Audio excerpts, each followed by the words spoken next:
Bonjour et bienvenue dans cette vidéo dans laquelle nous allons voir comment diviser un nombre décimal par 10, par 100 ou par 1000 tout en faisant ce calcul mentalement.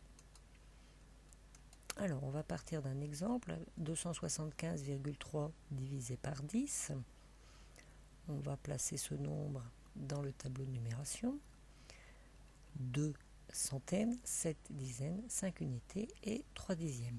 Si on divise ce nombre par 10, le chiffre des unités va devenir le chiffre des dixièmes, le chiffre des dizaines va devenir le chiffre des unités, le chiffre des centaines va devenir celui des dizaines, et les dixièmes deviennent des centièmes.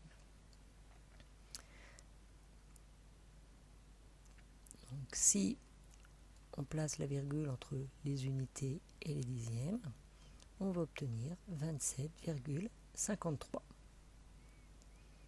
On remarque qu'en divisant par 10, on va décaler la virgule d'un rang vers la gauche. Donc ceci va être vrai quel que soit le nombre décimal qui est divisé par 10. Et donc on retiendra que pour diviser un nombre décimal par 10, on va décaler la virgule de ce nombre de un rang vers la gauche. Si on divise par 100, donc on place le nombre dans le tableau et donc chaque chiffre va devenir 100 fois plus petit, donc le chiffre des centaines va devenir le chiffre des unités, le chiffre des dizaines va devenir celui des dixièmes, le chiffre des unités va devenir le chiffre des centièmes et le chiffre des dixièmes celui des millièmes. La virgule va arriver entre le 2 et le 7, donc 275,3 divisé par 100 va être égal à 2,753. Et donc on a décalé la virgule de 2 rangs vers la gauche. Donc on retient que pour diviser un nombre décimal par 100, on décale la virgule de 2 rangs vers la gauche.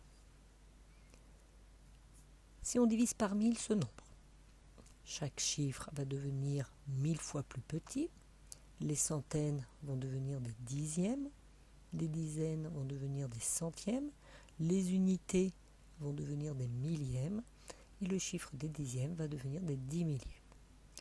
Alors ici, on voit que pour pouvoir placer la virgule entre le chiffre des unités et le chiffre des dixièmes, on va devoir mettre un 0 dans la colonne des unités.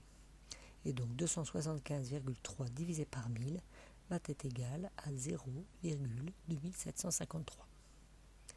La virgule qui était entre le 5 et le 3 a reculé de 3 rangs, a été décalée de 3 rangs vers la gauche.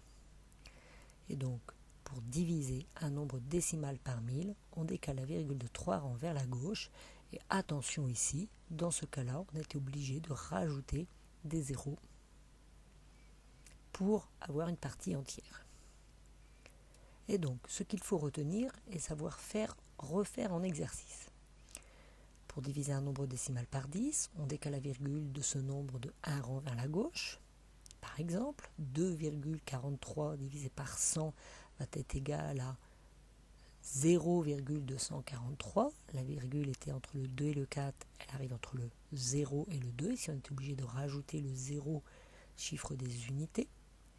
Pour diviser un nombre décimal par 100, on va décaler la virgule de ce nombre de 2 rangs vers la gauche en rajoutant des zéros si nécessaire. 562 divisé par 100 va être égal à 5,62. Alors ici, bien évidemment, dans 562, c'est un nombre entier, il n'y a pas de virgule. La virgule est toujours placée derrière le chiffre des unités. Donc la virgule qui était derrière le 2 a bien reculé de 2 rangs et a bien été décalée de 2 rangs vers la gauche. 5,62. Et pour diviser un nombre décimal par 1000, on va décaler la virgule de ce nombre de 3 rangs vers la gauche en rajoutant des zéros si nécessaire. Par exemple, 35,18, la virgule est entre le 5 et le 1. On va devoir reculer de 3 rangs vers la gauche. Donc on va ici devoir rajouter un 0 qui est le chiffre des dixièmes et le 0 qui est le chiffre des unités. Ici on va être obligé de rajouter 2 zéros. Voilà pour cette vidéo. J'espère que vous aurez bien compris. Je vous remercie de m'avoir écouté.